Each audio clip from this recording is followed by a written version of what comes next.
3 ದಶಾಂಶವನ್ನ 7 ಶತಾಂಶದ ಜೊತೆ ಕೂಡ್ಲಿಕ್ಕೆ ಹೇಳ್ತಾ ಇದ್ದಾರೆ. ಈ ಪ್ರಶ್ನೆಗೆ ಉತ್ತರವನ್ನ ಕಂಡುಕೊಡ್ಲಿಕ್ಕೆ ಪ್ರಯತ್ನ ಮಾಡಿ. ನಾನೊಂದು ಸಣ್ಣ ಸುಳಿವನ್ನು ಕೊಡ್ತೇನೆ.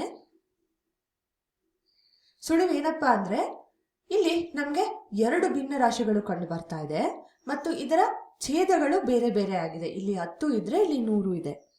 ಹಾಗಿದ್ದಲ್ಲಿ ನಾವು ಈ 3/10 ಅಥವಾ 10ನೇ 3 ಶತಾಂಶ ರೂಪದಲ್ಲಿ ಬರೆಯೋದಾದ್ರೆ, ಅಂದ್ರೆ ಛೇದದಲ್ಲಿ 100 ಬರುವ ರೂಪದಲ್ಲಿ ನಾವು ಬರೆದ್ರೆ ಈ ಪ್ರಶ್ನೆಗೆ ಉತ್ತರವನ್ನ ಕಂಡುಕೊಳ್ಳೋದು ತುಂಬಾ ಸುಲಭ ಆಗುತ್ತೆ. ನೀವು ಪ್ರಯತ್ನವನ್ನ ಮಾಡಿದ್ದೀರಾ ಅಂತ ಭಾವಿಸ್ತಾ ನಾನು ಮುಂದುವರಿಸ್ತೇನೆ. ಒಂದು ಸಂಪೂರ್ಣವಾದ ಭಾಗವನ್ನ ತಗೊಂಡು ಅದರಲ್ಲಿ 10 ಸಮಭಾಗಗಳನ್ನ ಮಾಡ್ಕೊಳ್ಳೋಣ. ಈ ರೀತಿ 1 2 3 4 5 6 7 8 9 10. ಈ 10 ಭಾಗಗಳಲ್ಲಿ ನಾವು 3 ಭಾಗಗಳನ್ನ ಶೇಡ್ ಮಾಡೋಣ. ಅಂದ್ರೆ ಇದು ಒಂದು 3/10 ಅನ್ನುವ ಭಿನ್ನ ರಾಶಿಯನ್ನ ಪ್ರತಿನಿಧಿಸ್ತಾ ಇದೆ. ಈಗ ಮತ್ತದೇ 10 ಭಾಗಗಳನ್ನ ಪರಿಗಣಿಸಿ ಪ್ರತಿ ಭಾಗವನ್ನ 10 ಉಪಭಾಗಗಳನ್ನಾಗಿ ವಿಂಗಡಿಸೋಣ. ಈ ರೀತಿ ಇದರಲ್ಲಿ ಒಟ್ಟು ಎಷ್ಟು ಉಪಭಾಗಗಳಿದೆ ಅಂತ ನೋಡೋದಾದ್ರೆ, ಪ್ರತಿ ಭಾಗವನ್ನ ನಾವೇನ್ ಮಾಡಿದ್ವಿ, 10 ಉಪಭಾಗಗಳನ್ನಾಗಿ ಮಾಡಿದ್ವಿ. ಒಟ್ಟು 10 ಭಾಗಗಳಿದ್ವು ಅಲ್ವಾ? ಹಾಗಾಗಿ 10 × 10 ಬಂದು 100 ಉಪಭಾಗಗಳು ಕಂಡುಬರುತ್ತೆ. ಇದರಲ್ಲಿ ನಾವು ಈಗಾಗಲೇ ಶೇಡ್ ಮಾಡಿದ ರೀತಿಯಲ್ಲಿ 3 ಭಾಗಗಳನ್ನ ಶೇಡ್ ಮಾಡಿದ್ರೆ ಇದು ಈ 100ರಲ್ಲಿ ಎಷ್ಟು ಉಪಭಾಗಗಳನ್ನ ಪ್ರತಿನಿಧಿಸುತ್ತೆ ಅಂತ ಒಮ್ಮೆ ಗಮನ ಕೊಟ್ರೆ, ಪ್ರತಿ ಭಾಗ 10 ಉಪಭಾಗಗಳನ್ನ ಹೊಂದಿದೆ. ಹಾಗಾಗಿ 2 + 10 + 10 ಅಥವಾ 3 × 10 30 ಉಪಭಾಗಗಳನ್ನ ಹೊಂದಿದೆ.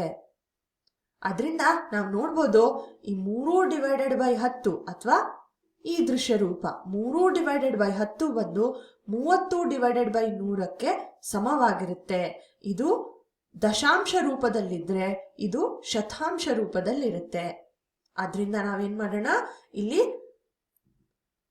3/10ಕ್ಕೆ 10ರಿಂದ ಗುಣಿಸೋಣ ಮತ್ತು ಭಾಗಿಸೋಣ. 3 × 10 30, 10 × 10 100. ಎರಡೂ ಕೂಡ ಒಂದೇ ಭಿನ್ನ ರಾಶಿಯನ್ನ ಪ್ರತಿನಿಧಿಸ್ತಾ ಇದೆ. ಮತ್ ನಾವಿಲ್ಲಿ ನೋಡ್ಬೋದು, ಈ 2 ಭಿನ್ನ ರಾಶಿಗಳು ಅಂದ್ರೆ 3/10 30/100 ದೃಶ್ಯ ರೂಪದಲ್ಲಿ ಒಂದೇ ಪ್ರದೇಶವನ್ನ ಪ್ರತಿನಿಧಿಸ್ತಾ ಇದೆ. ಈಗ ಛೇದದಲ್ಲಿ 100 ಕಂಡು ಬರ್ತಾ ಇದೆ, ಹಾಗಾಗಿ ಲಾ ಸಹ 100 ಆಗಿರುತ್ತೆ. 30 + 7/100 ಅಥವಾ 37/100. ಈಗ ಮತ್ತೆ ದೃಶ್ಯ ರೂಪಕ್ಕೆ ಬರೋದಾದ್ರೆ, ಈ 100ರಲ್ಲಿ 30 ಬಂದು ಈ ರೀತಿಯಲ್ಲಿ ಪ್ರತಿನಿಧಿಸಿದ್ವಿ ನಾವು. ಈಗ 100ನೇ 7 ನಾವು ಹೇಗೆ ಪ್ರತಿನಿಧಿಸೋದು? ಒಂದು ಭಾಗದಲ್ಲಿ 10 ಉಪಭಾಗಗಳಿದ್ದಾವೆ. ಇದರಲ್ಲಿ 7 ಉಪಭಾಗಗಳನ್ನ ನಾವು ಶೇಡ್ ಮಾಡ್ಕೊಳ್ಳೋಣ. ಹಾಗಾಗಿ ಇದು 37/100 ಅಥವಾ 37 ಶತಾಂಶವನ್ನ ಪ್ರತಿನಿಧಿಸುತ್ತೆ. ಇದು ನಮಗೆ ಈ ಸಂಕಲನಕ್ಕೆ ಸಿಕ್ಕಿರುವ ಉತ್ತರ.